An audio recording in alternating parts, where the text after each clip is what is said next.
Good evening. Good morning, good afternoon, or whatever, wherever you're at in the world.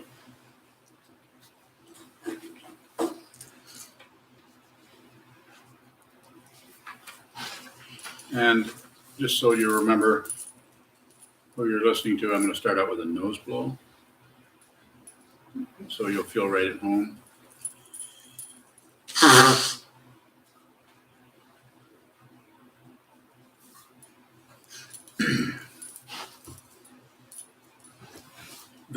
This evening's Dharma talk is titled, Who Knows? Yeah, who knows? Who knows? So basically, I'm always talking about the same thing, so to speak. So we just need some kind of a title. But I like to go in that direction of identity. So there's something that we know this, we know it's dark out, we know it's light out, we know it's time to have lunch, or it's time for this and time for this, time for that. So we know this, we know all kinds of things, but rarely do we actually question who knows it, who actually sees, knows. Is there someone? It's interesting because since there is not, I can just let you know that you won't find anyone. So good luck on that. Get back with me if you find somebody. I'd like to meet them.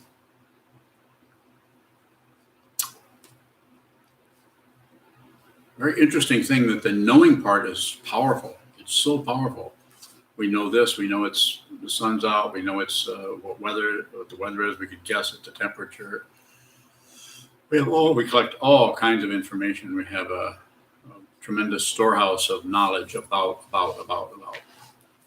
But the basic question there, who knows, that we just compute, not compute, but clamp down on, I would say, an identity that's just, well, I'm the one who knows. I know this, I know that. We use the personal pronoun over and over again, if not to others in our conversations, but to ourselves.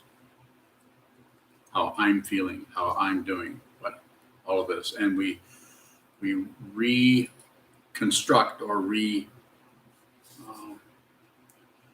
reinforce that self situation, so that by doing that, we don't have to really look closely at what it is that's arising. Excuse me, they're having trouble hearing. Can you hear me? Hands up. Okay, some can hear. A couple people in the chat box just said that they have a difficult time hearing you because you're far away.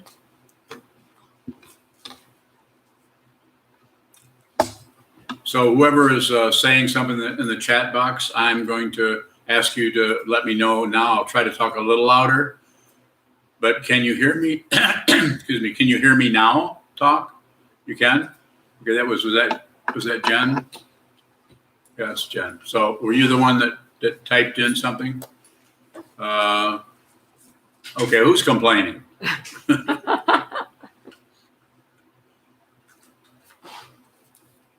So if you can't hear, then go like this. Something. Do that so I can see it.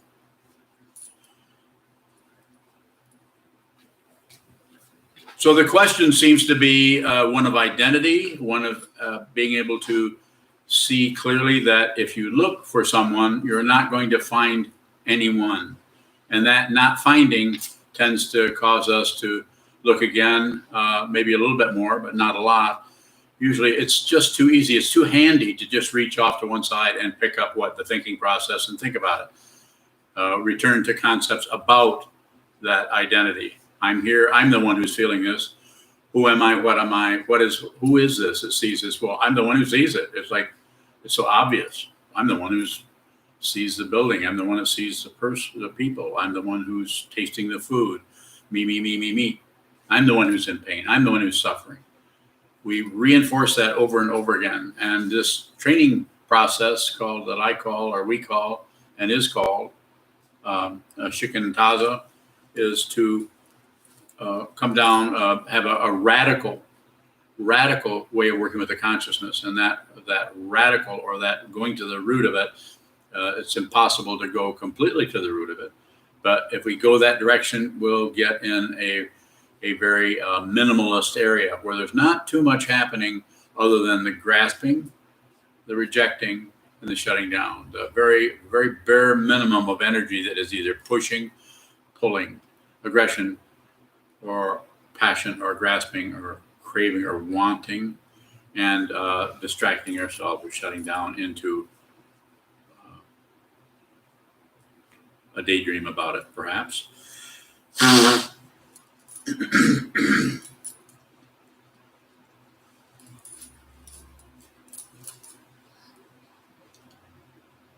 So as I was saying before, the interesting thing about it is the very not finding feeling causes, if you happen to run into that, instead of immediately leaping out of that and going into, well, I'm so obvious. Why would I look at nothing? Why would I go that direction and try to find some radical form of identity when I have me? I'm the one who I feel like this. We do this constantly. I'm not accusing you of anything. I don't have any other model other than what I've been doing and what I understand is happening with others when I talk to them about this kind of dilemma. It's very, very convincing that there's someone who you have a strong feeling. It's very, very difficult to think your way into some kind of idea of, I think there's not a self and I think there's feeling, so therefore I'm just going to emphasize the feeling. Seems to be necessary to not particularly do it with thinking process, but do it with the awareness. And how do we do that? Watch the movement. Watch what you think, what you assume, what appears like movement. It looks like it's going from here to there. It looks like it's showing up and going away. Look closely. And I'm not suggesting something otherwise than that, but I would say look closely at that area.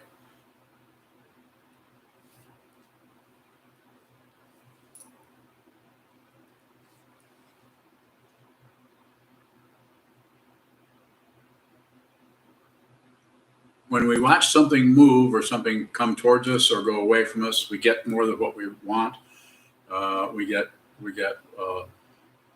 perhaps less of what we don't want, or all the other variations on that wanting and not wanting, and manipulating, controlling, getting our way, not getting our way. I've been really mistreated. I've been treated great. I'm finally getting the respect I deserve. All of those situations may put us in an area where we feel like we're more in control, or we're more in control of ourselves, or possibly we get our feeling of control by controlling someone else, sometimes called a marriage.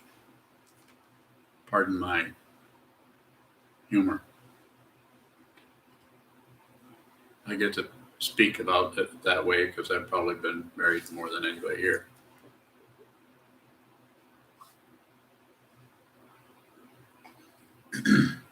Quite a training ground, I might say.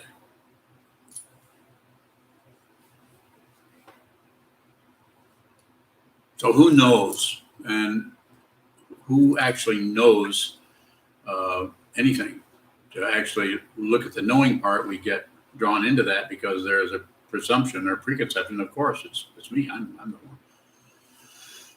But rarely do we ever go into what is the observing part of the knowing part. What is that dynamic, that part of the polarity that tends to get absorbed into what is being known with some kind of just take for granted there's someone knowing. I know something, so there must be somebody knowing that. But to turn that around, which you can do through the sitting practice of meditation, through shikantaza, through a very simple awareness practice, a very simple observation.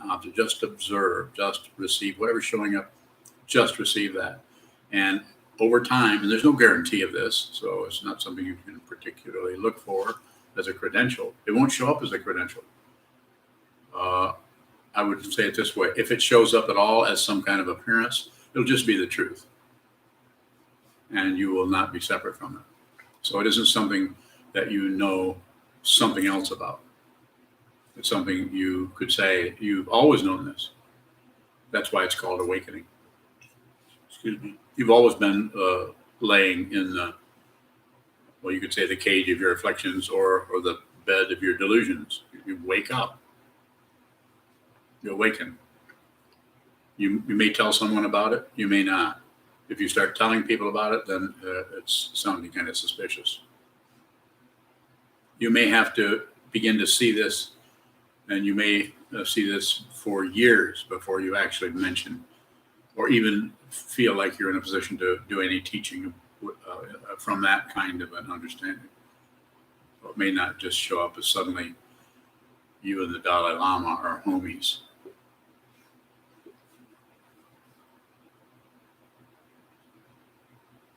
Was that sarcastic? So going back to the title of the talk, which is meant to bring, give me something to talk about. Who is there? There isn't anyone. Just the knowing. What does know? Knowing knows. That's not very helpful. How can knowing know? Well, knowing knows because there's no solid identity. The identity is there, but it's makeshift, it's unreal, and it's dependently arisen. And it is completely encumbered by the thought processes of right and wrong, up and down, back and forth, should be, shouldn't be.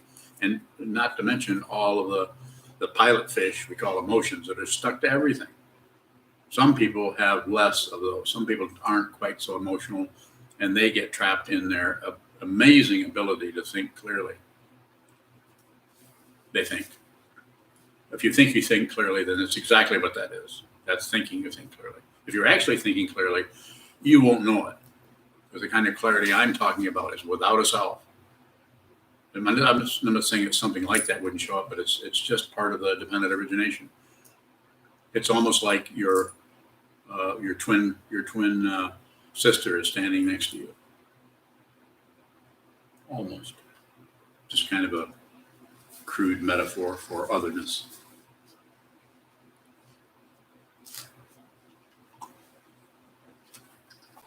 Could help me with some questions if you have them. Junshu. Question on YouTube from Shoshi. 2 questions, actually. He says, the Zendo looks like it's undergoing some transformation. It looks great. What is happening? It's the same as it's always been. Isn't it? Are we in the Zendo? Yes, it's going through transformation. The Buddha, we sold the Buddha. We're running out of money. We sold the Buddha, and Rumi bought it. Now Rumi's sitting in a slab. So yes, we, as you know, Shoshi, last time you were here, the walls are getting quite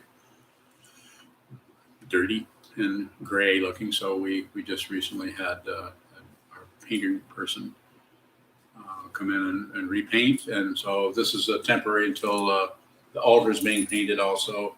The incense table, the offering table, and the main altar that the Buddha normally sits on.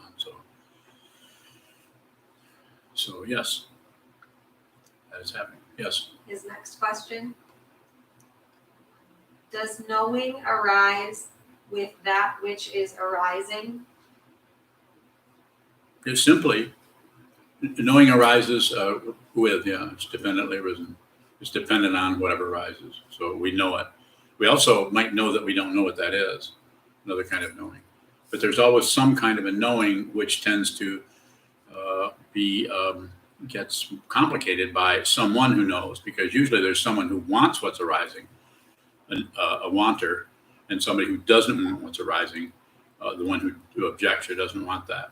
And then there's the one who just disregards it or looks away or something about it is inconvenient or not supportive to one's basic agenda. So then you might just distract yourself, which is a deliberate way of ignoring, or you just might fundamentally ignore. I don't know if Shoshi, I don't know if I responded to your question in a way that's helpful. So if you have more, take another look at it.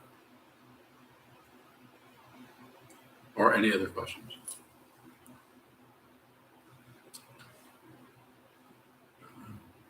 I'm just wondering how,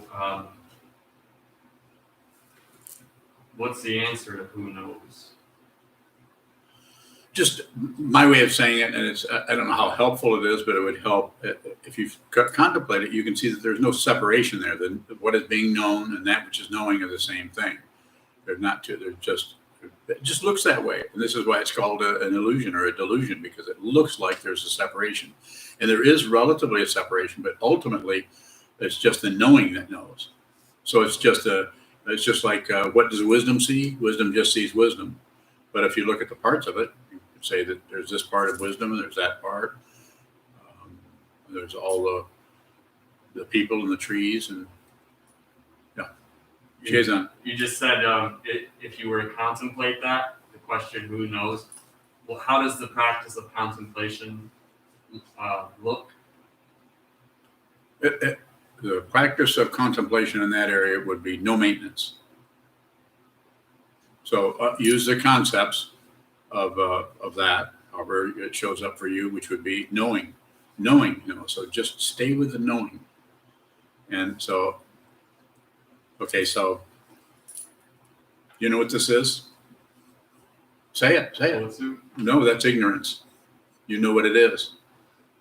Project something on it. You project its name. You project maybe where it came from. You project who's holding it. You project everything. You project all of that. But if you said no, then I would say that's knowing that is seeing that knowing that is seeing the knowing. There's no knower. Yes. So when is the time to practice contemplation? Or how, I guess that's a little bit of a new thing for me. How would you go about practicing contemplation?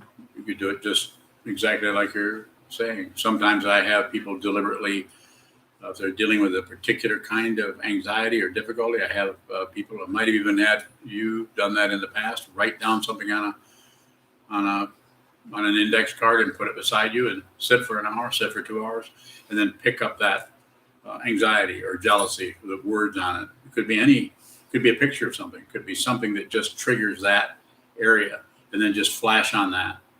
And then what comes up with that is that would be contemplating that. This is my way of talking about it. There's other ways of contemplating that I don't necessarily, I'm not saying I disagree with it, but I don't teach it. Go ahead.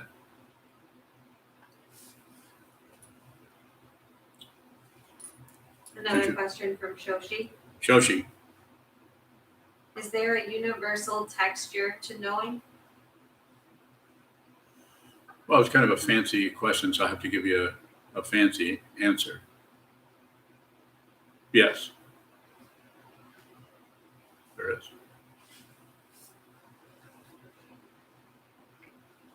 Well, I mean, it's Shoshi. What else am I going to say to it? I don't want to say something where he can come back and argue with me. You can ask another question, Shoshi. Is texture still relating to ignorance? It is, but there's more of an awareness that you're actually you're functioning with a radical kind of meditation, contemplation, or looking a radical form of it. Because if you're in the texture of something, you something, it might have a little bit of a word like smooth or rough or something like that, or soft or something very simple, dynamic. But the word of what it is, like carpeting or a shag rug. Be kind of use a silly example. That won't be there. You won't know what it is. You won't have an identity part, but you will have a quality part. So you're leaving the shoji screen that I'm looking at here off to one side, and you're going into the texture of it. You're going into the contrast. So you're looking at the contrast. So you're taking a phenomena, whatever it may be, and as it arises, you're looking at it, but you're not abandoning that for your ideas about it. You're not abandoning what arising for your name of what it's called, a shoji screen. Because even though you're still looking at it, you're actually not seeing it any longer. You're seeing what you've just named it. You might even be comparing it to other shoji screens or noticing that this shoji screen is dusty. It's not, actually. I just said that.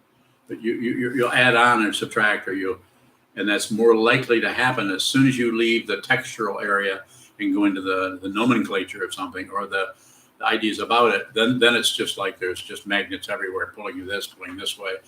And this is why the thinking process gets so involved. As soon as you go into an identity of I I'm the one who's having this feeling rather than the texture of the feeling. So I sometimes have said, maybe I should say it now. I don't care how you feel. And I'm asking you to not do that either. I don't mean look away from the feelings, and I'm not trying to be unkind or mean or unfriendly, but I'm saying you're not going to be able to work with this if you continue to believe that you're having the feeling, positive, negative, neutral, that you're the one who's having that. Because you've already, as soon as you go into a self that has having that, you're just reinforcing delusion or duality. So that doesn't mean go in and rub your nose in it either, which is somewhat what ancient macho traditions think that, we need to take out sticks and threaten people so they'll feel their suffering, as has been done in some cultures and some teachings. In other words, overdoing the stress, overdoing it. That's why when I teach block setting, I'm not saying, I say sit down and sit there for 4 hours. But don't turn into a top sergeant on yourself. Don't be mean to yourself. Don't be the jiki-jitsu, as you would have in the Zen tradition, the guy that's walking around with a stick is going to hit people. Question, Jason. I was just wondering about if there's different kinds of not knowing. Like if I were to come back to the example of you holding up the kotsu, and if I had said I don't know, it feels like it could have been like more of a materialistic response, more about me than not knowing. And so I'm wondering Could have been. if there's a not knowing that is not ignorance. So knowing, the knowing that it's ignorance is knowing. But it's just you only have two things, and that's an illusion. You only have two things to work, but you have to somehow narrow it down to me and my thoughts, or me and how I feel, or me and the kotsu. Get it so that it's very, very simple, so that there is a possibility that that which is fabricated will begin to collapse. As Koban said when he translates the Heart Sutra, instead of gone beyond, going completely beyond, awake, so be it, or gate paragate parasam gate bodhisattva, he says, falling apart, nothing to do. Everything all at once. So he's just in a few lines, he's described awakening. The very structure we have of a me is collapsed. And then depending on whether that's who that happens to or how that occurs, that occurrence that is kind of a non-occurrence, because it's always been that way. But one that sees that may teach that, they may not. They wouldn't have nothing to do, means that there isn't anything to do. But if that person has been, as he was doing, was ordained as a monk by his father when he was a little boy, he's probably going to continue to teach. Didn't you? Shoshi asks, what is that universal texture? It's just this. And any texture will do. Every texture is the same texture because it's no longer something else. It's always just this. It's a direct perception of what this is, who you are. It's everything all at once, like Koban says. Everything all at once. I mean, this doesn't mean that you don't look at your watch. It doesn't mean that you don't relate to time, but you don't relate to time in the sense of a panic about you have to do this, or you only have so much time to do this, or I better hurry up and get this done because of this or that. It's very simple, very direct in there, and there's no question about it. There's no otherness to it. So it's like you've come home. There's anywhere else to go. There's nothing to do. It's fallen apart. And then, but that being the case, since that consciousness is no longer shut down with walls of the mind, it's completely porous. So everything that comes within the milieu of that particular consciousness, it's reflected. It's not something you can figure out. can't figure out, even if this awakening, this so-called non-occurrence happens to you, you won't be able to figure it out.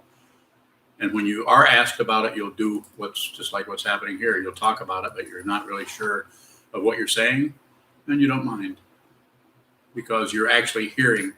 You're hearing at the same time the questioner is hearing it, and you're giving that person exactly the answer they need. Chizan asks me the Shoshi's question, or Shoshi asks me Chizan's question. They're not the same, except they're identical, but they're not different. Of course, they're identical. They're both questions, but they're not different in that. Well, I kind of lost track of what I was saying. Yes. Shoshi asks, can there be texture without differentiation? That's the only way there can be texture. If there's differentiation, then there's a personality in the texture, which means it's a rough or smooth, and that's still provisional. We're trying to get to the fundamental understanding, and so you may have stair steps, you may have a pathway, you may have an area where the weeds are more separated, you may have an area going into the forest where there's not exactly a path, but there's more openness there. Maybe a couple of deer went through there. It's that kind of a feeling of openness that is that there's no guarantee. Questions from someone who has a question? Sanho bound. Sanho, you have a question? I do. I made myself perfectly clear. Why would you have a question? Unfortunately, I'm too dumb, Sokuzan. Well, that we're on the same frequency. So let me have it. Excellent. All right. I have a question and a half for you. The first is, when you said wisdom only sees wisdom, what are we seeing when it appears not to be wisdom? And also, is there anything that isn't wisdom? Fundamentally, there isn't anything that isn't wisdom, but being in this particular situation we call samsara, or the realm of desire, differentiation and desire. Anything we look at, we differentiate. We leave it, or we differentiate. We grasp it, or we shut down. And we want it to go away. We want more of it. We want less. So we always have a positionality on it. So that's the way that shows up. But when we see what it fundamentally is, it isn't like we're dismissive. I don't care about that anymore. People quite often do that. They want to appear like they're not attached, or they don't care. So they'll pronounce how much they don't care. Well, I don't care what people think of me. I just do what I want to do. It's kind of interesting how people will do that. Further question, or did I miss what you were inquiring about, Sano? The other part of the question is, what are we seeing when we think it's not wisdom? You're seeing wisdom. You're seeing wisdom. You're always seeing wisdom. I say this over and over again. Thank you for asking me that, because that gives me the opportunity to say, what you're looking at is what you're looking for. It's just that we cover it up. It's just like you're looking at a pot of gold and you've got rotting plantains covering it. You know what plantains are? They're oblong apples. We do. We cover up the very incredible jewel, Buddha in the palm of your hand, the jewel in the rubbish heap. This is why these metaphors are used long before I got here, is because the very negativity that we're trying to get away from is the Buddha. That's why our practice is just kind of a practice, shikantaza, training the mind to see deeply into whatever is arising, moving, coming, and going. This is why this kind of a practice is how you can do this. You can actually awaken before your body mind goes back into the elements. You can see who you are. So you are fearless. You're not threatened by anything. The whole idea of impermanence is a complete illusion. The whole idea of permanence is complete illusion. There isn't anything that isn't illusory if it's other. So, but there's no otherness left. So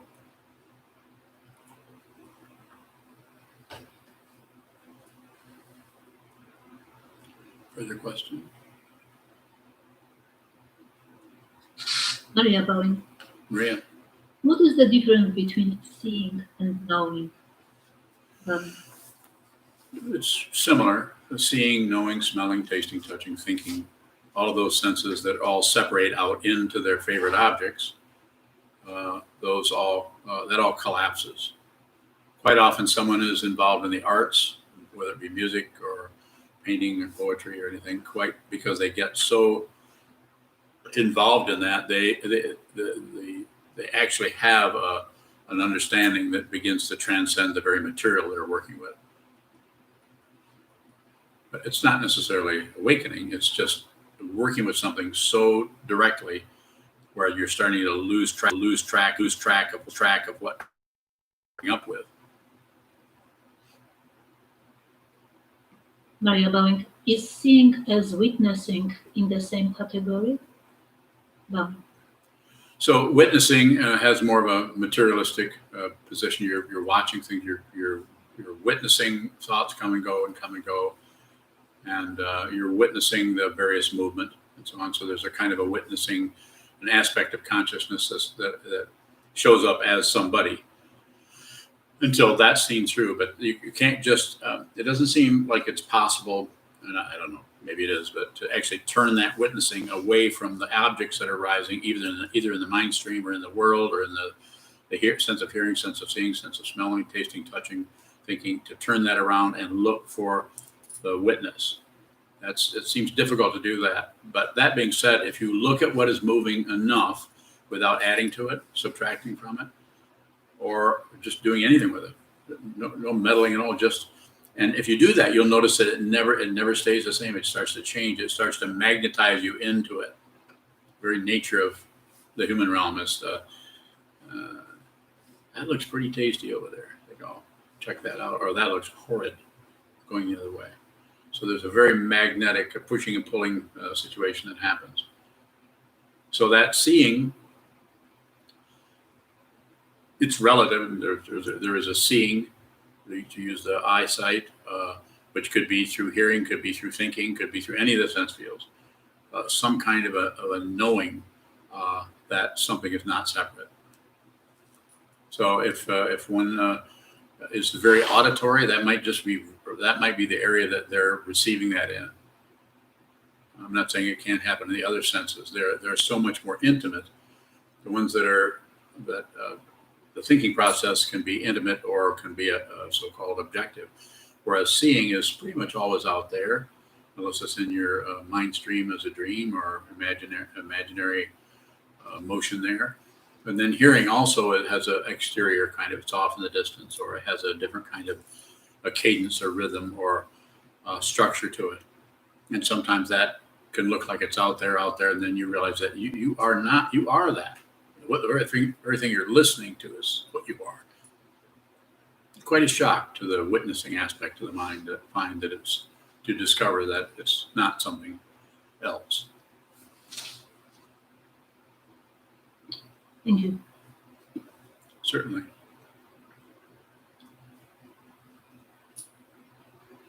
Further questions? Sokuzan. Sokuzan. When you were responding to Chiazan's question, I think you described the knowing that isn't knowing. Is that different than what's being pointed out by perception only? Perception only is path. Perception only is a way to encourage individuals who are practicing to slow down on that emphasizing that the one who's perceiving and what's being perceived. Say perception only. My way of sometimes saying it, it's like the perceiver and what is being perceived collapse into just the perception. Just a way of talking about it. It's not even that. That's too much. But we need something. It's like you need a cushion to meditate on. You need a wall to look at or a tree stump. We need some kind of structure. We need a form. We have a strike the bell, sit down. That's why I say in block sitting, I say, create your own form. You can do this. Not easy.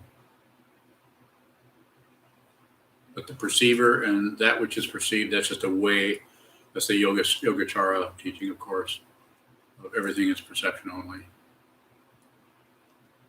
It's a way to continue to use concepts that talk about it in a way that doesn't really support an object and doesn't really support an observer of the object. but yet it doesn't completely do away with it either because it's saying just perception, just the perception.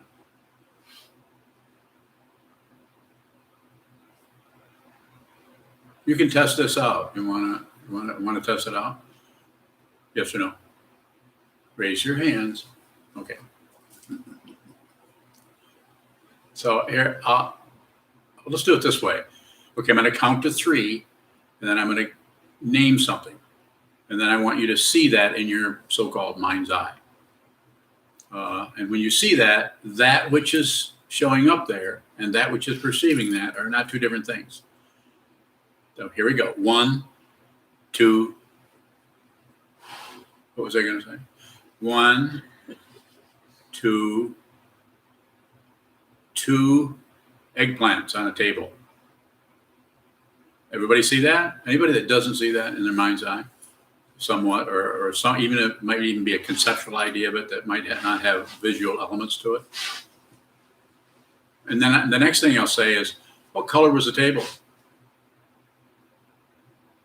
And it probably had some kind of if it's on a table, it had some kind of quality to it. The eggplants, of course, the eggplants I've looked at are purple. Yeah, eggplants are purple, the green leaves. So that color, the reason I'm asking you about the color of the table is that happened spontaneously, even though the eggplant was probably remembered from how eggplants look, but then you created that tabletop, the texture of it. Maybe it was a square table, maybe it was oblong, maybe it was a French Renaissance. I mean, it's hard to say whatever was happening there, but it happened spontaneously. Not that it didn't come out of your memory banks from some other time, but that creation is spontaneous, and that is a way to experience what is being perceived, and the so-called identity that is perceiving it as being separating a little bit, but not very much, just enough to have an experience. And you'll notice that now that experience is there, it will never go away. Here I've just been and meddled with your mind. I came in and said a couple words, and then we communicated, we cooperated, we collaborated, and we commiserated. And now you have eggplants. I'm just saying it's just a way of talking about it. Maybe that is helpful to you. Maybe it just seems inane. Further questions? Kodan, was that complete enough for you? Do you have a follow-up? No, that was a helpful exercise, but I have a question of that. Why So- eggplants? Not about eggplants. Okay. But seeing the eggplants and the scenery, it's not like we couldn't, in the anticipation of 1, 2, 3, I wonder what he's going to say. I mean, we couldn't have seen that without your saying that. So how come when we're sitting, it's not helpful to have a guided meditation to help us see no self? It may be. I'm not going to disagree with it, but I just don't teach it. I would rather have you be a little bit lost in space as a student of mine rather than have a guided meditation. I've done lots and lots and lots and lots of guided meditations.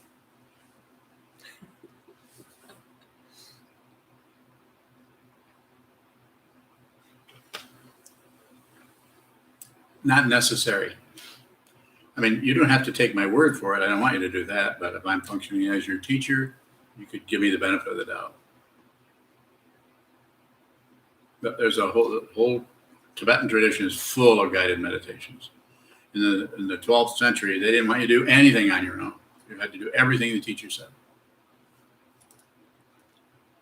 I think it worked in that time. I think that was probably a good way to practice. And I'm not saying you shouldn't do it right now. There are people doing this right now. There's no way I would argue with Dalai Lama or His Holiness Karmapa at all. I would say that anything they're doing is wrong. I'm just saying I don't teach it. I would rather have you awaken to what this is right now. Don't you? With the eggplant exercise, I think you said whatever we're seeing and what's perceiving that are not separate? Is that similar with the deep consciousness work? Yes. It seems like we're setting up, in that situation, we're setting up more of a, Polarity. where we're trying to find something else. It's deliberate. If you're looking for something else, then and you buy into something, nothing is separate, you won't go anywhere. I follow what you're saying. It's a good question, but elaborate on it. Let's go. If you want to go there, then come and get me. I'll go with you. How can we see that what we create in that situation is not something else? Okay, so it's both something else and it's also not something else. It's called not two. And as long as there's confusion, whether it's in the realm of desire or the realm of human beings, or in the realm of hungry ghosts or titans or hell beings or whatever, and no matter whether it's in the sixth area of the six realms in our physical situation as the human realm, showing up in the human realm, it's still not two. So in order to work with it, you have to work with it with a relative aspect. Just like I could say to you, this is what you're looking for, you're looking at, and you would say, "Oh, I guess I am. What was I so worried about?" But no, we need to set up. We need to have a structure. We need to have a form. We not only need to have a form, we have to protect that form, because the world of cause and effect that so much believes in right and so much believes in wrong and believes in success and in failure and in life and in death is looking to control you, because if you're doing something outside of that, you're a threat. This is why spiritual paths need protection, and why someone who's teaching, even though they might realize no self, if they're not doing it with a form, then their teaching will die out, which maybe it should. It needs to have a structure. More. This doesn't mean that what you're feeling doesn't feel vivid and real and challenging and painful or whatever. Just like a nightmare. We wake up and it's unreal. But at the time, it was like scary, painful, or whatever. It's relatively, and the relativity there is real. But the actuality of it, it's illusory. It's a dream. More. It's good direction to go. If you want to go, I'm having a good time. You said we need to work with it as if it's something else. Yes. Yeah, go ahead. Do we work with our emotions in the same way?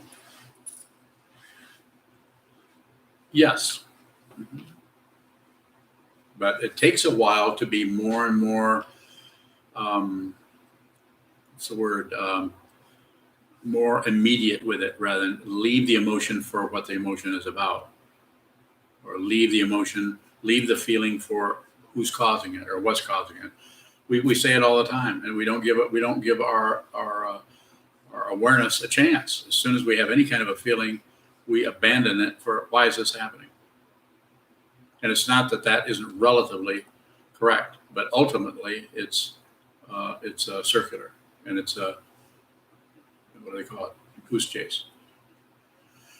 So we might work with it one way, another time we might work with it another way.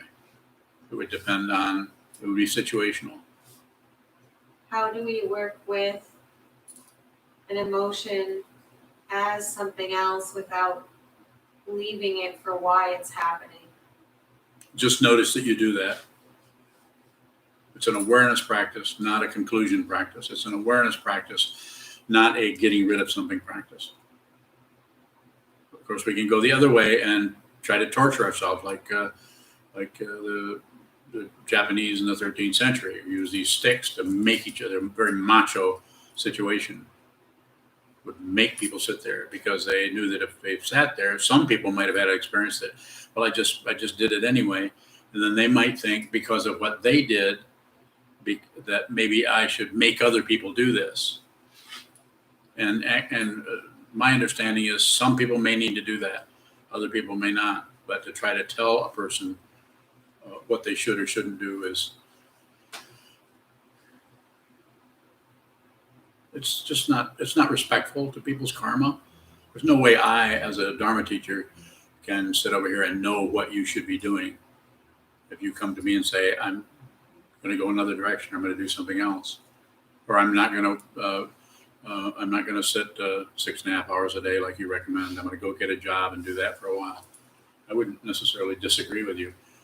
Now, if you brought it to me and say, should I do this or that? I said, I think you're better off to stay here. But if you said, I need to do this or that, I have to be respectful of what's happening with you in your life as much as I would like to see, as I've said before, somewhat humorously, but also seriously, if I had my way about it, the whole world would be a monastery and everybody would meditate a lot. Everybody would be monks. And dedicate your life. There's no reason you can't have a garden. There's no reason you can't have a Ferris wheel or a antique collection. No reason you can't do a lot of other things, but training in mind seems to be very important. So, of course, I'm not going to get my way. But it's just like it would be great if people would train their minds. We have so many incredibly intelligent people in so many different ways, but no mind training. So therefore, they believe their thoughts and ideas, and they believe that they're right. With the eggplant exercise, it seems like we didn't have a say-so. Yeah, you did. You got to decide what color the table was. Go ahead. Sorry. No, you didn't. Is everything controlling us to some degree? It's even worse. No one's controlling us. There is no authority. When Kobun said years ago, get your own authority, he knew what you were going to find. There isn't any authority. There is no one at the helm. It is that amazing. I'm not saying I can't reach for my coffee or not reach for my coffee. Reach for the kotsu, hold on to it or put it back. So the control is small movements. There is the appearance of control because there are eyes, ears, nose, tongue, body, mind. There's a limited area there physically. And that gives us the illusion that, well, if we can do this, maybe we can do a lot of other things. Well, just try to control your thinking. As they say, what was the old thing they used to say? Don't think of a white elephant or something like that. And how do you do that? Think of a pink one. So it's making a joke, but the whole idea of control, you could look at that whole idea of control and authority and see that the people who are creating problems are the ones who are trying to get control of things, rather than those who understand the very nature of causes and conditions, the nature of karma, rather than thinking there's such a thing as right and wrong or up and down. It's not that there isn't painful and pleasurable, and it's not that there isn't something that could show up as wrong because someone's torturing people, and good because someone over here is feeding the poor, of course, but they're still relative. And because they're relative, they'll flip.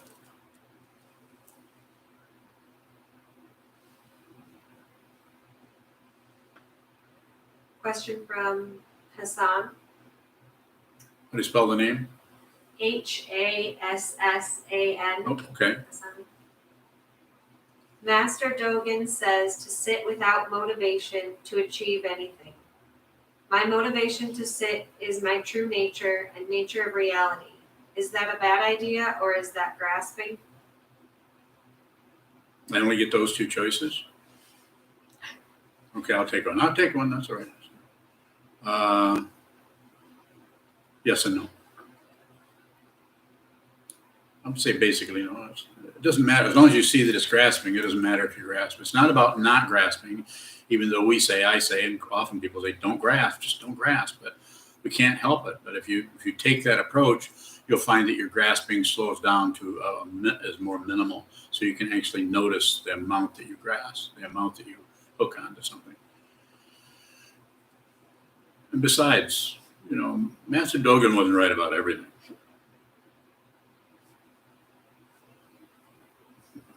He's not here, so I can say what I want about Master Dogen. And we study him every Wednesday, by the way. So we don't ignore what Master Dogen says. We don't necessarily believe it. Melissa in Portland asks, does training our minds mean we won't have beliefs? Good one. Not necessarily. You might see that your position on anything is about you just believing it. So you're going to notice the belief, or you're going to notice the disbelief. You don't really have, when I say don't believe, don't disbelieve, don't look away, I can't stop doing that. So, but I know that if I say that, you put some tension there, it brings your awareness to that, just how much you're taking some things for granted that are kind of fishy. But you could say over time that probably that whole idea of belief and disbelief would be very minimal, and it would be operating in terms of your physical manifestation in a given so-called time and space. As an apparent individual, there'd still be some believing your car's in the parking lot, those kind of things. Believing that the person that you see across the room that you recognize is that person. So simple kinds of assumptions about things.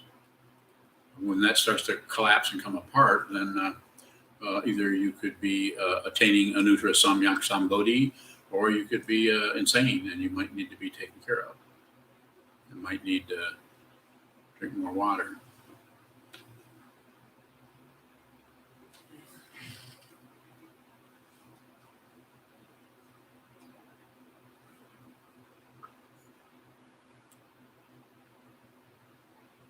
Naisho bowing. Go ahead, nice show. When we live our dependent origination, does anything happen? Bowing. Things still happen. There's still a physical form that's coming and going. So things are happening, but it's much simpler, and there's not much adding and subtracting going on. So not much elaboration. So we're just no longer at war with anything. We're no longer in agreement with anything. We're no longer shutting down anything. And then the karma that showed up as that you came into this lifetime with gets to actually burn itself out. But it has to burn itself out without being obstructed, without being promoted, and with no interaction from the point of view of wanting something else, or wanting that, not wanting that, but wanting this. That being said, this doesn't mean that because of dependent origination and because the ego mind is dependently originated, but it is fueled by an addition of hope and fear and so on, by wanting the possibility of still having some other kind of option. So it could show up several ways, but generally, I would say, generalizing about it, I would say just a lot less. Things are just much less complicated. Naisho bowing. Yes. How does practicing help us allow our karma to fulfill itself? We just stop meddling with it. We just stop trying to do something else with it, or try to, as sometimes it's said, you need to live your dreams or something. That's a very samsaric statement. Not wrong. Some people, that's all they're going to be able to do, is live in that way. And if you're asking me this question, you're ready to hear the answer. Not much. Which means that doesn't mean that things won't be entertaining or enjoyable or even painful. It's just that it'll be a very simple, you could say minimalist situation that's happening with your life. So you will be meeting things that arise in your own mind stream, and whatever arises in your life as it is. It's an astonishing situation for consciousness to find itself. Consciousness always finds its own form, and that may, whether it's embodied or not. There's no concern about continuing to live. There's no concern about not continuing. There's no preference. When I say that, that doesn't mean you won't want cream in your coffee or that you won't, but those are very simple situations. More about that? Good direction to go. Can you ask more questions in that area? That's a hard area to teach in because there's not many. It's like what's that game you like to play? Scrabble? Huh? Yeah, it's like Scrabble with no alphabet. And So vowing. maybe no board. What? Um, More? what if my karma dictated that I should be a race car driver instead of practicing? That's it. Come and talk to me if that happens. Yeah, it could. It could, but it's unlikely to happen as a kind of a dictated kind of thing. It would just be something you'd be drawn to. Some people start doing some things real late in their life. You know, they weren't into. When I was very young, a good example I can use is myself. When I was very young, when I was in high school, I remember people were studying languages, and I would say, why? I mean, it just was baffling to me why anybody would want to study Spanish or French. I mean, we already have a language. So this is how I, of course, I was 14. And now I'm very excited about those languages. They're very fascinating to me. So, but that kind of a thing. So that could happen that you know, it's unlikely, but it is possible that as you go along, that some area of your life might start to be more interesting. Just like, you know, a couple of years ago, you certainly weren't interested in doing this. And here you are. You receive precepts, and your life is taking a different direction now.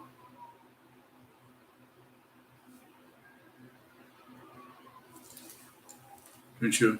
Hassan asks, what is your opinion on guided sitting sessions? I think my opinion isn't worth much on that. I would say it's situational, individual. If that's something that, Hassan, if that's something you're doing and it seems to be a good thing for you to do, then I wouldn't interfere with that at all. I do some guided meditation when we do the open heart, saying some of that. I talk to people about what's happening with their mind. So I might say in the middle of that short session, I might say, watch what moves, or don't add, don't subtract, don't divide, don't do the math. You know, keep it simple. So a little bit of that. I think it's good. The one that I emphasize is shikantaza, which sit down, hold still, all the senses are open, and just watch what moves, and do long periods of that.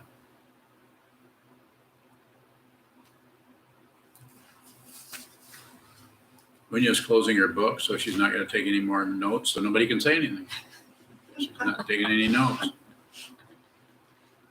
Are we done? Dedicate the minute. We'll dedicate the merit, and then we'll do it. We have a lot of people in here today. There's 6. I was going to say 7, but that's the Buddha sitting here. Okay. I'll stand up.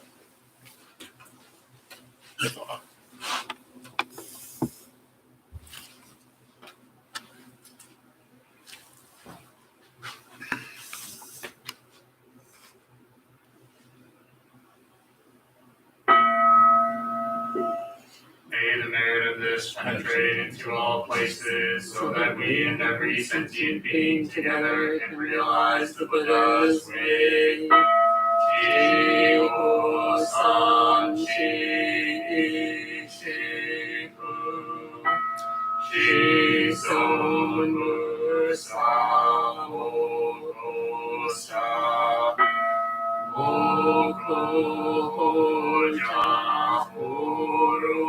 SokukoJi, the 10 directions, the 3 worlds, all Buddhas, all venerable ones, Bodhisattvas, Mahasattvas, the great Prajna, Paramita.